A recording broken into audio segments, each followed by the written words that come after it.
कि पितलिया जी आरएल पीछे चुनाव लड़ ले। बच्चे कह रहे थे, जब बद्रीलाल जी से बात नहीं हुई तो बच्चे मुझे रोज फोन करते थे कि भाई साहब कैंडिडेट पकड़ के ला रहे। मैंने कहा कौन है? बोले पितलिया जी। मैंने कहा पितलिया जी मतलब क्या पीतल का काम करते हैं, क्या करते हैं? बोले साहब इन्होंने 30,000 वोट लिए थे और ये पक्के जीतेंगे। मैंने कहा भाई आप लोगों की इच्छा है तो मैं तो आ जाऊंगा, उनके लिए वोट मांग लूंगा। और मुझे बड़ा दुख हुआ जब पितलिया जी ने फार्म भी भर दिया और फार्म भर के उनको बेंगलोर या दूसरी जगह जहाँ इनके धंधे चलते हैं, जहाँ भाजपा की सरकार है, 2-3 छापे इनके रिश्तेदारों के और इनके पटकवाए। पितलिया जी ने बिना किसी से पूछे चुपचाप फार्म उठाया और पिछले दरवाजे निकल के घर जाके सो गए पितलिया जी। भाइयों कितना बड़ा दुर्भाग्य। और जिस तरह भाजपा के नेताओं का ऑडियो वायरल हुआ कि पितलिया जी का फार्म क्यों उठाया गया, इससे बड़ा दुर्भाग्य नहीं होगा। इस राजस्थान के अंदर आजादी के बाद फार्म उठाने की परंपरा कहीं भी नहीं रही। चंबल और जहां चंबल के भीड़ है, धौलपुर जिले के अंदर भी लोग चुनाव लड़ते हैं, जहां डाकुओं का आतंक है। छाड़ा भीलवाड़ा के अंदर पहली बार देखा कि कांग्रेस और भारतीय जनता पार्टी का कितना आतंक है और कितना सरकार से वो डराते हैं। और दिल्ली के नेता तो ये भी कहते हैं, अभी मुझे कोई कह रहा था कि बीजेपी के उम्मीदवार हमें डरा रहा है। मैंने कहा वो तो खुद डरे हुए हैं, आपको कहां से डरा रहे हैं? तो उनकी तो डॉक्टर साहब की तो एज भी शायद मेरे हिसाब से 80 के लगभग हो गई। बदल जी भाजपा में तो एक रूल और है कि 70 के बाद किसी को टिकट नहीं दे। डॉक्टर साहब कैसे ले आए फिर टिकट? कोई दिक्कत नहीं। डॉक्टर साहब आपके यहाँ पहले मंत्री भी थे, विधायक भी रहे, उनके बारे में टिप्पणी नहीं करना चाहूंगा क्योंकि साड़ा के अंदर जब मैं पहली बार आया था, गंगापुर के अंदर जब मैं पहली बार राजस्थान के अंदर ओंकार रैलियां कर रहा था, उस समय इस इलाके के अंदर जब आया और यहाँ का विकास देखा तो मुझे अपना पता लग गया कि पिछले 40 साल के अंदर कांग्रेस और भारतीय जनता पार्टी के नेताओं ने अपने घर का विकास किया होगा, इस विधानसभा क्षेत्र का विकास किसी ने नहीं किया। भाइयों अजमेर, भीलवाड़ा, उदयपुर का यह इलाका जहां की जमीनें सोना उगलती है, बड़े बड़े उद्योग धंधे, बड़ी बड़ी फैक्ट्रियां भीलवाड़ा जिले के अंदर, और कपड़े का सबसे बड़ा काम, वस्त्र का सबसे बड़ा काम इस भीलवाड़ा के अंदर है। जमीनें हमारी, मशीन दूसरे सेठों की, और स्थानीय लोगों को रोजगार नहीं मिलता। कंपनी और उद्योग यहाँ दादागिरी करते हैं और बच्चों को धक्के मार के निकाल देते हैं। मैं आपको विश्वास दिलाता हूं कि साड़ा के अंदर रिजल्ट कुछ भी रहे, हम हारे या जीते, इस बात से कोई फर्क नहीं पड़ता। बद्री जी आपका हाथ मैंने पकड़ लिया, जब तक आपको विधानसभा में नहीं भेजूंगा मैं लगातार यहाँ आता रहूंगा, यह मैं विश्वास आपको दिलाता हूं। साड़ा के अंदर बद्री माफिया का बहुत बड़ा आतंक है, और आतंक क्यों ना हो, एमएलए साहब चाहे कोई भी हो, उनके घर पे गड्डी पहुंचा दो आप। थानेदार को एमएलए लगाता है सत्ता पक्ष का, और थानेदार उसी हिसाब से गाड़ियां निकालता है। नदी नालों को खोद लिया, अवैध बजरी का इतना खनन पूरे राजस्थान के हुआ कि बजरी घोटाले की गूंज पूरे देश के अंदर सुनाई दी। बजरी घोटाले के अंदर शेर खान, यूनुस खान समेत कई लोग इसकी चपेट के अंदर आए और वो अभी भी जेलों के अंदर बैठे होंगे। और उसमें अशोक सिंघवी जो सरकार के बहुत बड़े मंत्री थे, उनको भी सरकार के बहुत बड़े अधिकारी थे, उनको भी लंबे समय तक जेल के अंदर रहना पड़ा। लेकिन नेताओं पर आंच नहीं आई क्योंकि बजरी घोटाले की जांच सीबीआई ने नहीं करी, स्टेट की एजेंसियों ने करी। और स्टेट की कोई एजेंसी गहलोत वसुंधरा के मिलाजुली के खेल के अंदर इस गठबंधन में, जहां लोकायुक्त की ताजा रिपोर्ट ने, ये मीडिया के भाइयों के लिए काम की बात है, लोकायुक्त की जो ताजा रिपोर्ट है उसमें 1 दर्जन मुकदमे वसुंधरा और अशोक गहलोत के मुख्यमंत्री कार्यकाल के अंदर वो घोटाले के खिलाफ एफआईआर करने के आदेश देने की बात लोकायुक्त ने की, लेकिन कभी सीएम के खिलाफ मुकदमा दर्ज नहीं हुआ। आज सीएम तो छोड़ो, वसुंधरा का चपरासी धीरेन्द्र कमठान खासा कोटी का कालीन चोर के भाग गया, मुकदमा दर्ज हुआ, कमठान से पुलिस ने पूछताछ नहीं की और उस मुकदमे में एफआईआर भी लग गई और कालीन का पता ही नहीं कि कालीन को कहां ले जाके बेच दिया। यह राजस्थान है। इस राजस्थान में वसुंधरा गहलोत का मिला जुली का खेल 22 साल से आप देख रहे हो। भाइयों, गहलोत ने 98 से 3 जब सरकार चलाई, उस समय 3 में जब वसुंधरा आई थी परिवर्तन यात्रा में, तब एक ही बात कही थी कि हमारी अगर सरकार आई तो कांग्रेस की पुरानी सारी जांचें कराएंगे और हम ये करेंगे वो करेंगे।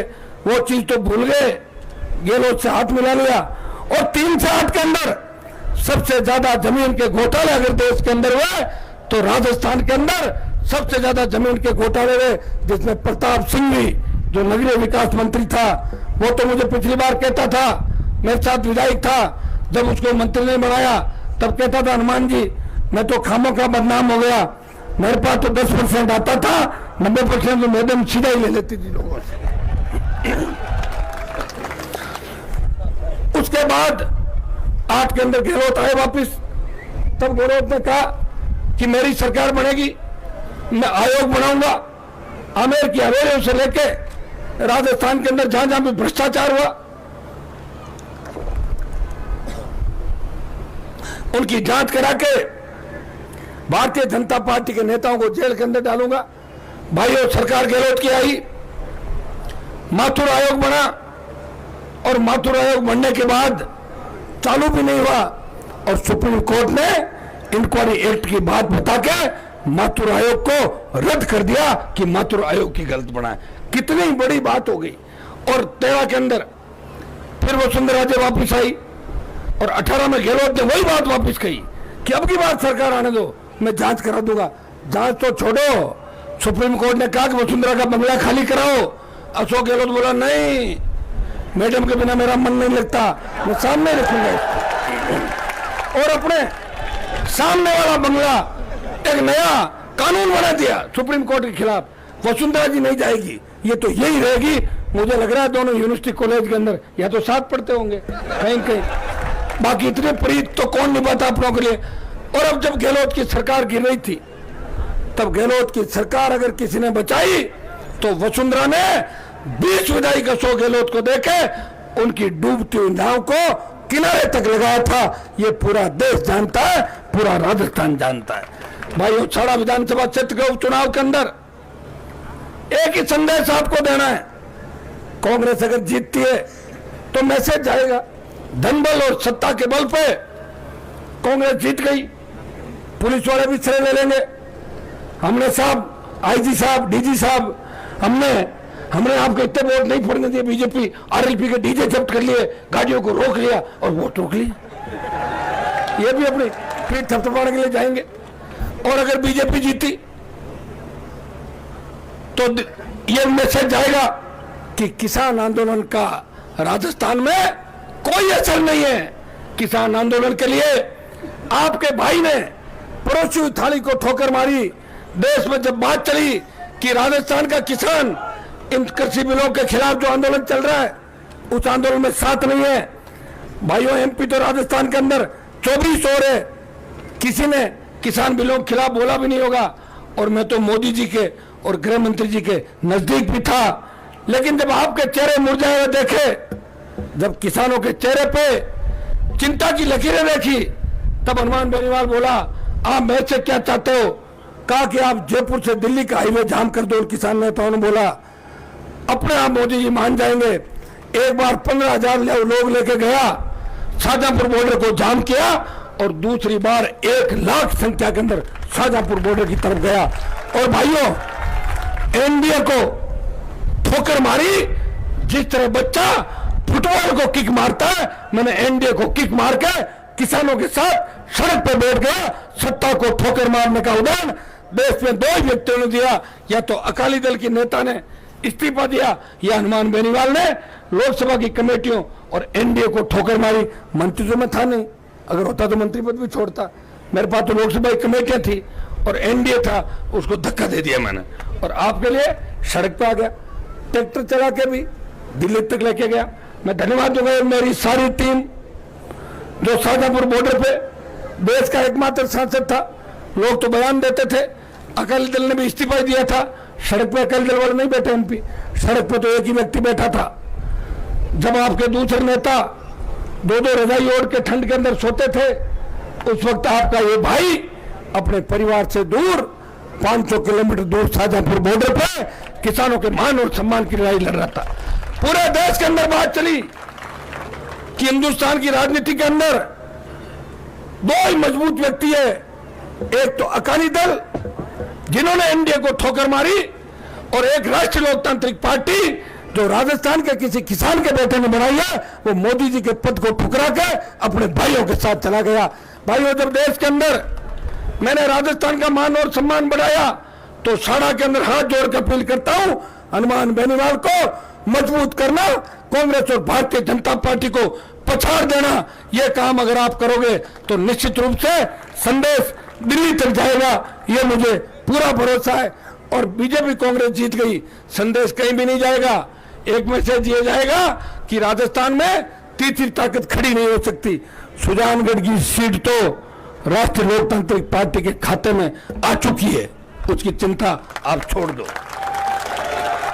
राजसमंद के अंदर भी हमारे प्रत्याशी खड़े हो, प्रहलाद जी खटाना कड़ी टक्कर ले रहे। अभी प्रहलाद जी कह रहे थे, मैंने कहा सुस्त कैसे हो रहे हो कि भाई साहब आप नहीं आए। मैंने कहा आप नौजवान हो, इतना अच्छा बोलते हो, सारे सारे नौजवान राजसमंद में आपके साथ है, दोनों पार्टियों से दुखी है। राजसमंद के भीलवाड़ा के आधे से ज्यादा मुद्दे तो लोकसभा में मैं उठाता हूं, और विधानसभा में जब विधायक था तो तमाम राजस्थान के मुद्दे उठाता था, नौजवानों के लिए, बेरोजगारों के लिए, और संपूर्ण किसानों की कर्ज माफी, फ्री बिजली, बेरोजगारों को बेरोजगारी भत्ता, टोल मुक्त राजस्थान की बात अगर किसी ने की तो खींवसर के उस समय के विधायक और नागौर के सांसद ने इस व्यवस्था परिवर्तन की लड़ाई का आगाज किया, और ओंकार नागौर की धरती से भरी मध्य प्रदेश के अंदर किसानों का आंदोलन हुआ, महाराष्ट्र के अंदर आंदोलन हुआ, किसानों ने सीने पे गोलियां खा के कर्ज माफी के आंदोलन को देश के अंदर हरा दी। भाइयों, हनुमान बेनीवाल वो योद्धा है जिस तरह भगत सिंह ने आजादी की लड़ाई के अंदर अपने प्राण न्यौछावर करके हिंदुस्तान के नौजवानों के अंदर वो जोश और ऊर्जा भर दी थी जिससे अंग्रेज डर के भागे। हनुमान बेनीवाल ने भी राजस्थान की राजनीति के अंदर नेताओं को चलना सिखा दिया, गली गली घूमना सिखा दिया, और लंबे लंबे हाथ जोड़ना सिखा दिया। नहीं तो नेता मिलते नहीं थे, फोन नहीं उठाते थे, और झांसा देके भाग जाते थे। कम से कम नेताओं की तबियत ठीक करने का काम अगर किया तो मैंने किया। और अशोक गहलोत के बेटे को हरा के अगर उनकी जादूगरी का खिताब किसी ने छीना तो नागौर के सांसद हनुमान बेनीवाल ने गहलोत को भी परास्त किया। और खींवसर के उपचुनाव के अंदर जब पूरी सरकार लड़ रही थी, पूरी मशीनरी लगी हुई थी, एक तरफ मेरा छोटा भाई था, और खींवसर की जनता ने कहा कि चाहे कांग्रेस और बीजेपी एक साथ हो जाए, चुनाव हनुमान के भाई को जिताएंगे। अगर खींवसर नहीं जीती तो राजस्थान हार जाएगा। 36 कौम के लोगों ने राजस्थान की कांग्रेस सरकार को करारी शिकस्त खींवसर उपचुनाव के अंदर देके और मेरे छोटे भाई को विधानसभा के अंदर भेजा। भाइयों, आपका बहुत बड़ा ऋण मेरे ऊपर है। कॉलेज उस तरह की राजनीति से विधानसभा का जो सफर मैंने तय किया, हमेशा एक ही बात मन में रखी कि जो मेरे पास आएगा उसकी आवाज उठाऊंगा, चाहे वो किसी भी जाति का हो, किसी भी धर्म का हो। हनुमान के घर पे जो आ गया वो उसका भाई है, और 24 घंटे आपकी सेवा करता रहा। और इसी का परिणाम है कि राजस्थान के अंदर प्रधानमंत्रियों की भी रैलियां इतनी बड़ी नहीं हुई जितनी ओंकार रैलियां हनुमान बेनीवाल की हुई।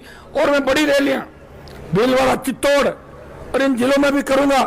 अभी समय नहीं मिला, कोरोना काल के अंदर 2 लाख से ज्यादा भाई हमारे शहीद हो गए। मैं तो लोकसभा के अंदर मांग करी थी कि कोरोना के अंदर जूझते हुए जो हमारे जवान और किसान का निधन हो गया, देहांत हो गया, उन सबको भी शहीद का दर्जा मिलना चाहिए, क्योंकि बहुत बड़ा संघर्ष उन्होंने किया था। और भाइयों, हर दुख विपदा के अंदर आपने देखा होगा कि साड़ा और राजसमंद का भी जब लोकसभा चल रही थी तो तमाम वो मुद्दे, चाहे वो भीलवाड़ा के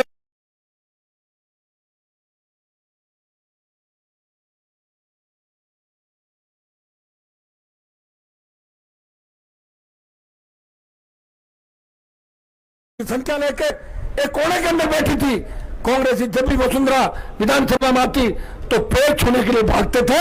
मैडम प्रणाम, अच्छा आप कैसे हो? ठीक हूँ, 2 बदली कर देना मेरी। ठीक है, कर लूंगी, आ जाना। उस समय अकेला व्यक्ति हनुमान बेनीवाल वसुंधरा को ललकारता था और जब भी खड़ी होती तो मैं मेरी सीट पे खड़ा होकर बोलता, नीचे बैठो वसुंधरा जी।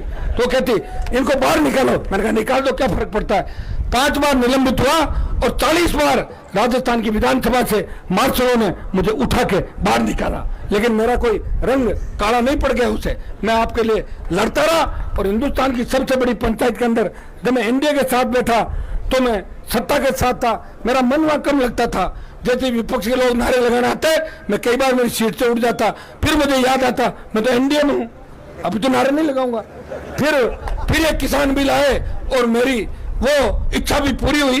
राष्ट्रपति के अभिभाषण पे देश का पहला सांसद हूं जिसने राष्ट्रपति का अभिभाषण रोकने का प्रयास किया और बजट में भी 10 मिनट तक वित्त मंत्री को 2 बार पानी पीना पड़ा और नीचे बैठ गई और प्रधानमंत्री विचलित हो गए। हनुमान जी अब तो जाओ, आपको पूरे देश ने देख लिया। तो भाइयों, मैं जो कहता हूं वो करता हूं और आपके बीच ये घोषणा करके जा रहा हूं कि बद्रीलाल जी को मजबूती आप देना। अगर इनको विधायक बना दोगे तो सत्ता के विधायकों में जितनी नहीं चलती उससे ज्यादा बद्रीलाल जी का फोन इस भीलवाड़ा के अंदर चलेगा। और तो और ये भीलवाड़ा के कलेक्टर एसपी को भी फोन करेंगे, अजमेर के आईजी को भी फोन करेंगे, वो भी उनको इतना सम्मान देगा जितना सत्ता पक्ष के विधायकों को नहीं मिलता।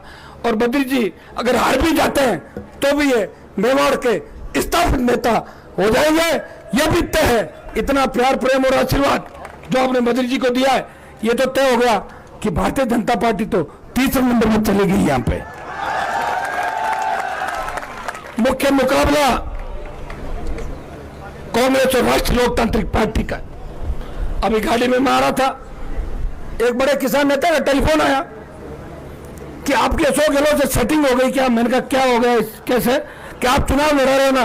तो मैंने कहा मैं चुनाव लड़ने लिए तो पार्टी बनाई मैंने, क्या मैं इंतजार करूं? आप तो अपना शोषण कराते कराते 50 साल बिता दिया आपने और थोड़े दिनों बाद समाचार आएगा कि फला नेता का निधन हो गया। ये है और क्या? लड़ तो सकते नहीं हो, घरों में पड़े हो, पैसा कमा लिया, संघर्ष करने की क्षमता नहीं। विदेश बच्चों को पढ़ने के लिए भेज दो, विदेश यात्राएं करो, स्विमिंग करूंगा, वो करूंगा, मौज मस्ती करूंगा, तो भैया जयकारे नहीं लगेंगे, फिर तो गहलोत की चप्पल उठानी पड़ेगी। मैंने देखा राजस्थान के अंदर हमारे बहुत से किसान नेताओं को जो अपने माँ बाप की इज्जत नहीं करते। कोई वसुंधरा को मम्मी कहता है और कोई गहलोत को पापा कहता है राजस्थान के अंदर। ये हनुमान बेनीवाल है जो आपका भाई है, जिसने नई पार्टी बना के ये संदेश दिया और नौजवानों को एक लक्ष्य दिया, उठो, रोजगार से पहले, डिग्री से पहले रोजगार की गारंटी, कानून का राज राजस्थान के अंदर। गांव का गरीब आदमी थाने तहसील में जाएगा तो थानेदार तहसीलदार खड़ा होकर बोलेगा, बाबा चाय पियोगे या ठंडा, बिराजो, आपका काम कर रहा हो। ये व्यवस्था हनुमान बेनीवाल कर सकता। रात को 12 बजे अगर हमारी बहन बेटियां कहीं निकले, मजा ले, कोई सामने देख ले, कानून का राज राजस्थान में होगा, कर्ज मुक्त किसान होगा, मजबूत राजस्थान होगा, साड़ा का विकास होगा, राजस्थान का विकास होगा। भाइयों, पुनः हाथ जोड़ के निवेदन करता हूं कि हनुमान बेनीवाल का मान और सम्मान रखना और बद्री जी का रखना। पुखराज जी गर्ग, कई लोग मेरे में जातिवाद का आरोप लगाते, लेकिन मैं 3 विधायकों के साथ 18 में जीता, 25 जगह अच्छे वोट लिए, छुट्टन से लेके सब बेटे पुखराज जी गर्ग जो मेवाड़ समाज से आते हैं, मेरी पार्टी के प्रदेश के अध्यक्ष है। अभी जो चुनाव लड़ा मैंने सुजानगढ़ के अंदर नाइक जाति को प्रत्याशी बनाया, जिनको पहली बार चुनाव लड़ने का मौका मिला। 30,000 वोट है, लेकिन कोई पार्टी टिकट नहीं देती।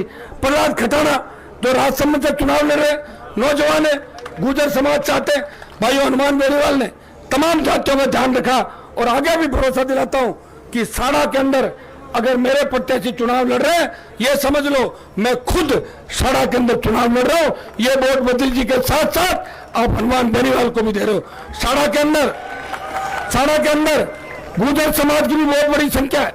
मैं गुर्जर भाइयों से और गाडरी जो गुर्जर और जाटों के भाई है 36 कौम से ये आह्वान करना चाहता हूं कि मैंने तो गाडरी समाज के चित्तौड़ और प्रतापगढ़ में 2 अध्यक्ष बनाए, हर जगह हर समाज को मौका दिया। और गुर्जर समाज का जब मुख्यमंत्री बनने का मौका आया था, सचिन पायलट को अगर पहला समर्थन किसी ने दिया तो हनुमान बेनीवाल ने बोला कि सचिन पायलट अगर सीएम बने तो राष्ट्रीय लोकतांत्रिक पार्टी समर्थन करेगी। और दोबारा जब मौका आया तो पायलट का साथ अगर किसी ने दिया तो हनुमान बेनीवाल ने 3 विधायकों का साथ दिया गहलोत की सरकार गिराने के लिए। इसलिए गुर्जर भाइयों, गुर्जर आरक्षण आंदोलन से लेके आज तक जाट और गुर्जर में कोई अंतर नहीं है।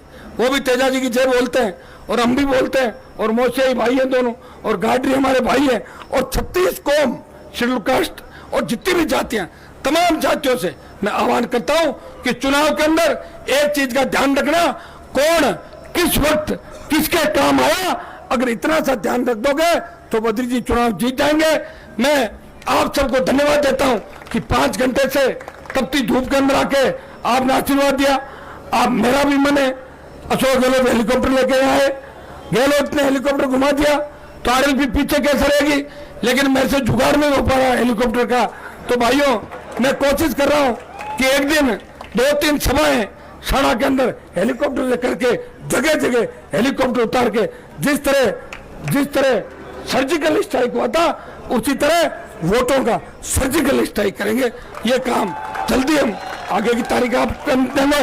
और तमाम शाणा की गांव तो मुझे मत ले जाना, लेकिन तमाम पंचायत मुख्यालयों पे हनुमान बेनीवाल खुद वोट की अपील करने के लिए जाएगा और हाथ जोड़ के बद्री जी को जिता के इस व्यवस्था परिवर्तन की लड़ाई का आगाज शाणा की धरती से करो। भाइयों, सुजानगढ़ के अंदर सुनामी चल रही है आरएलपी की, शाणा के अंदर आज आंधी तो नजर आ रही है, लेकिन 17 तारीख तक शाणा में भी राष्ट्रीय लोकतांत्रिक पार्टी की सुनामी चलनी चाहिए, जिसमें कांग्रेस और भारतीय जनता पार्टी उड़ जाए। ये काम आपको करना है। 36 कौम के मेरे भाइयों को, आयोजनकर्ताओं को और मेरी पूरी आरएलपी की टीम को, जिन्होंने मेरी अनुपस्थिति के अंदर यहाँ महसूस नहीं होने दिया कि हनुमान जी यहाँ है कि नहीं है, मैं सबको जो मंच में बैठे हैं सबको कह के जा रहा हूँ कि 3 दिन मैं आपके बीच हूँ। तमाम पंचायत मुख्यालयों में चलेंगे, अभी रोड शो का कार्यक्रम है और उसके बाद कल से कार्यक्रम है अलग अलग समाजों के अंदर जहां भी मुझे जाना है। एक आपको और बात कहना चाहूंगा कि सुजानगढ़ के अंदर जिस तरह मुसलमान खुल के हमारे साथ आ गया, राजपूत समाज ने बड़ा समर्थन सुजानगढ़ के अंदर दिया। मैं यहाँ भी 36 कौम से अपील करता हूँ, 36 समाजों से अपील करता हूँ कि राजस्थान को बचाने के लिए कांग्रेस और भारतीय जनता पार्टी के गठबंधन को तोड़े और एक नए राजस्थान का निर्माण करें। बहुत बहुत आपको धन्यवाद, बद्री जी को आशीर्वाद देना। धन्यवाद, जय हिंद।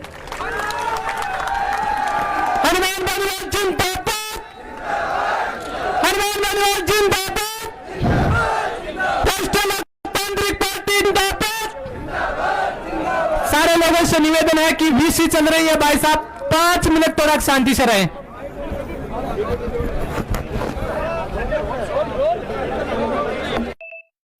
अच्छा